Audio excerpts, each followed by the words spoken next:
Não, eu queria só fazer uma parte e defender, porque eu acabei não falando do disco sobre o qual eu também estou escrevendo, defender os nordestinos, né? Porque a Mona Gadelha está aqui, fez uma safeira no 79, agora já está, né, foi para um outro lugar, né, com o metrô.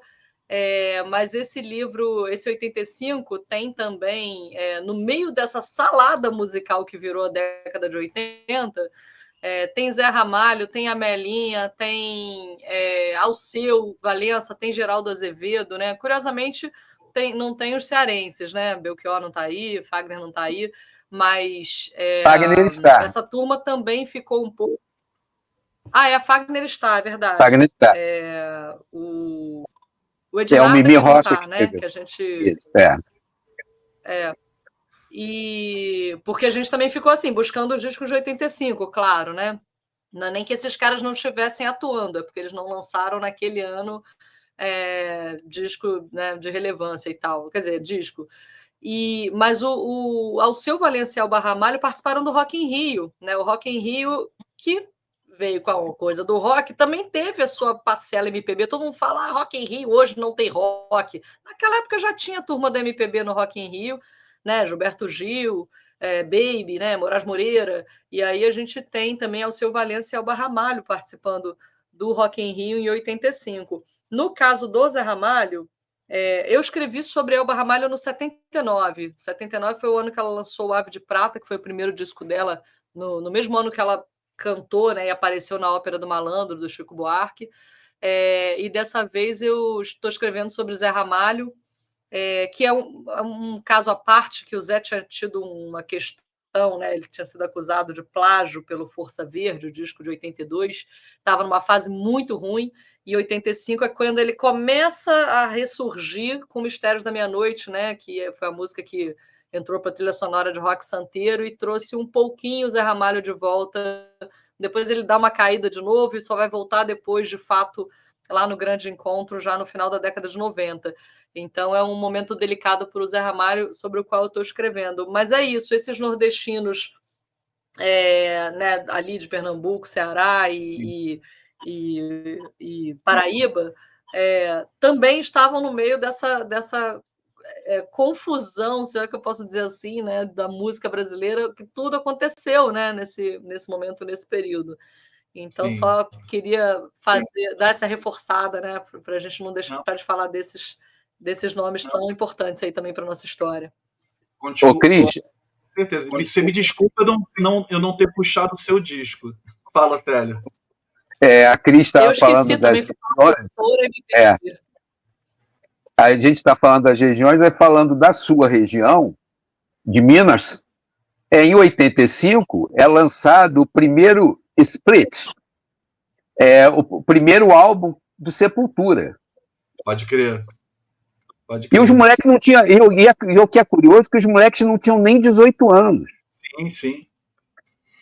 E é um disco que coloca eles no universo do rock e do heavy metal. Quer dizer, é uma banda que você precisa respeitar, que os caras entraram moleques, fizeram uma carreira internacional gigante.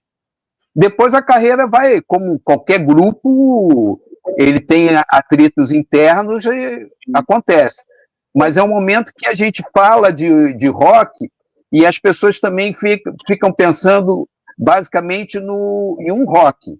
Você vê, é o ano que os Garotos Podres lançam o disco, que a gente tem uma participação sensacional do Luiz Thunderbird, que escreveu um texto delicioso, que é muito legal.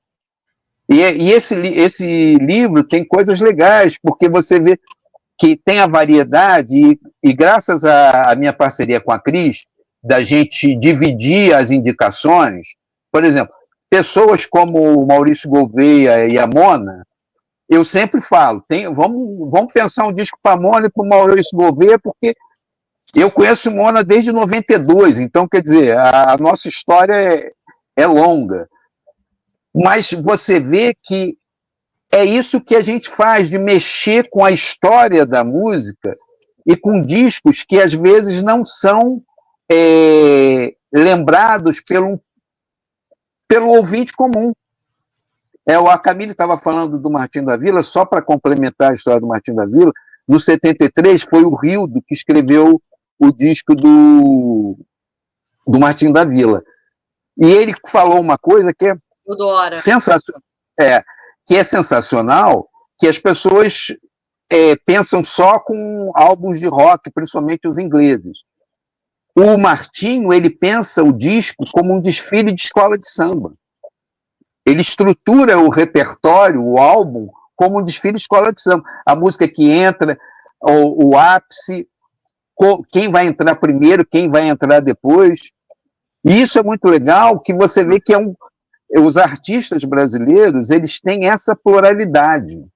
Uhum. E a gente vê que não tem, pelo menos que eu conheça, na história da música internacional, tanta relação entre estilos e pessoas.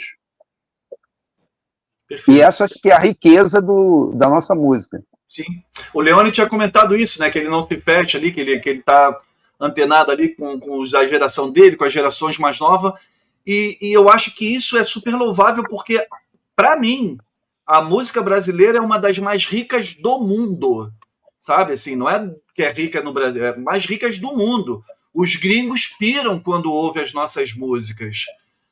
O problema, eu acho que enfim, é uma coisa mais política, assim, da gente valorizar também mais a nossa arte, a nossa música, sabe?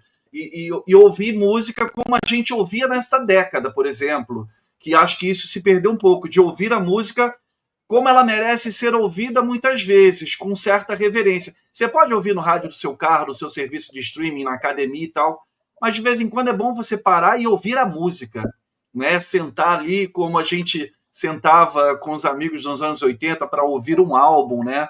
Com essa apreciação toda, com uma certa reverência à música. Eu sinto falta disso, mas eu sou apenas um tiozinho resmungão. Não tem problema.